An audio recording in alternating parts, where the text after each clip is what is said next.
Hello. Oh, great.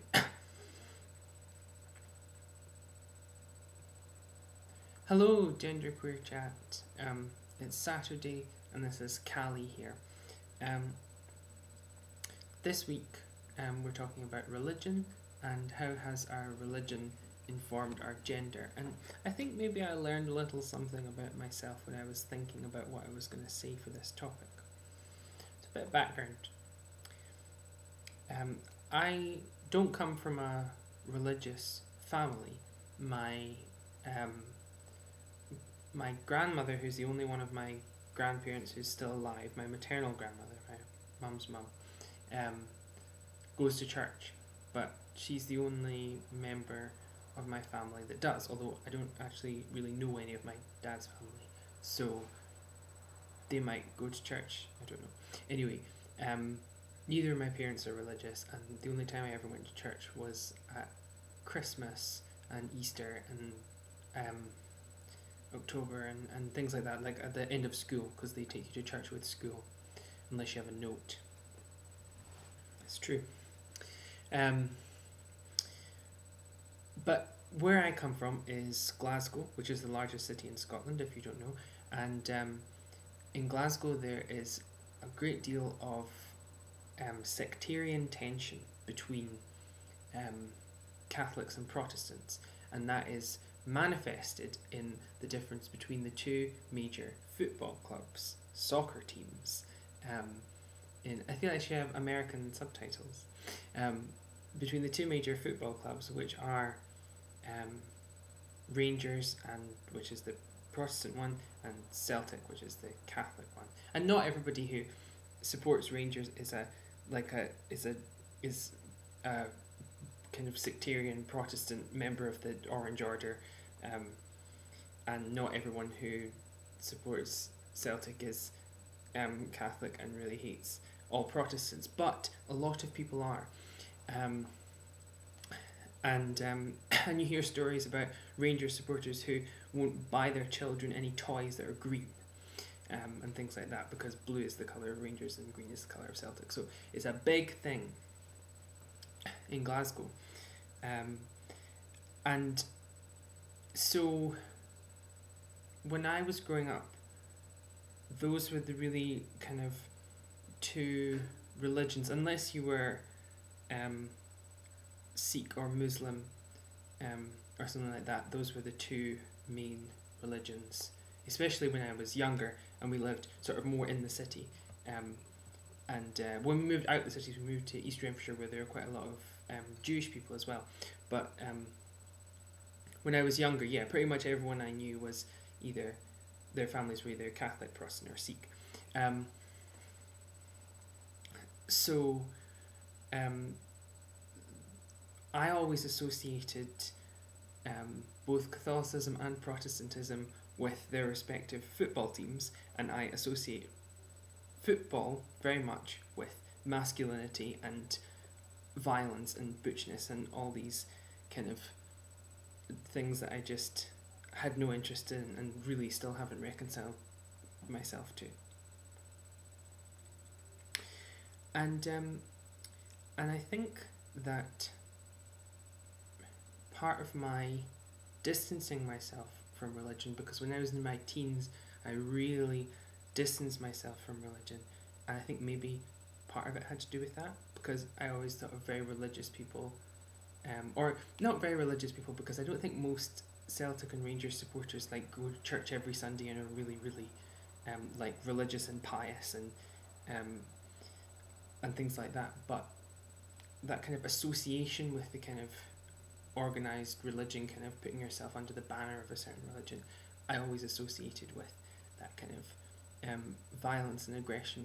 And most religious people that I know in my life now are not like that at all, but that was how I associated with it early on.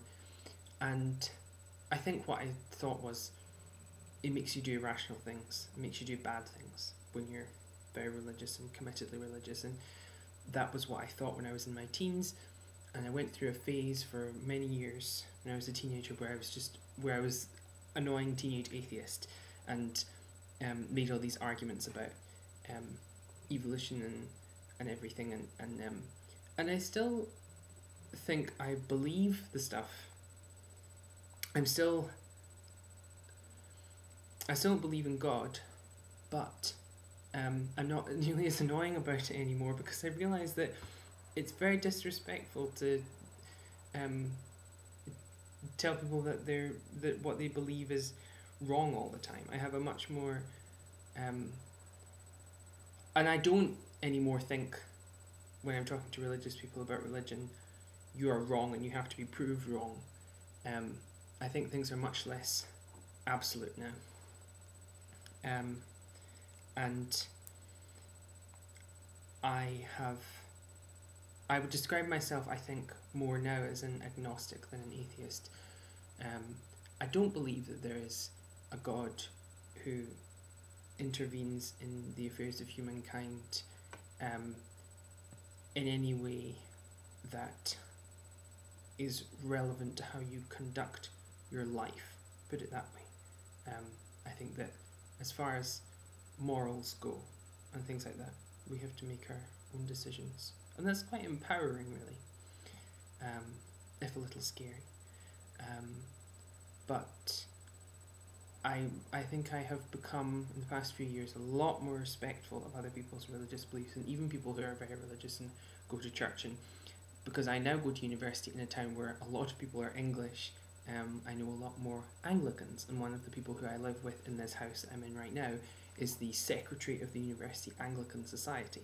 And Anglicanism, I didn't really, or Episcopalianism, is the same thing. I didn't really have much, I didn't really encounter that a lot when I was growing up in Glasgow, where everyone's either Church of Scotland, which is Presbyterian, or Catholic.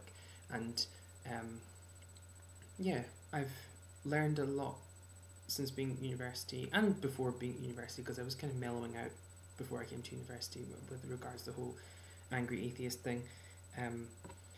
I've learned a lot more about religion and different people's approaches to religion, and I think that has helped me enormously. But yeah, I didn't, until I was thinking about this, make the connection, and I really think there is a connection that I made when I was young between sectarian / football hooliganism, violence, and masculinity.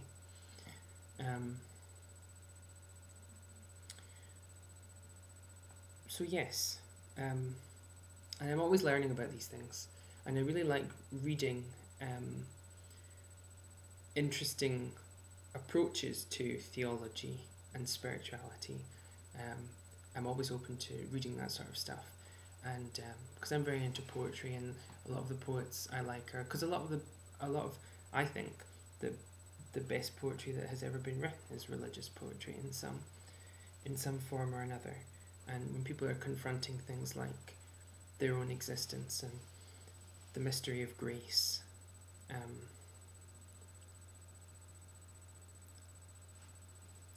that's how people get to, that's how people access that kind of that's how people commune with the infinite. You know, when you're writing poetry, it really does feel like you're being very arty-farty now, but when you're writing poetry, it really does feel like you're communing with the infinite, I think, and that's a lot of people's way to that is through their religion. So yes, that's me in religion. I've learned a lot about myself in preparing for this video and making it, and I hope you've enjoyed it too. So yep, see you next week.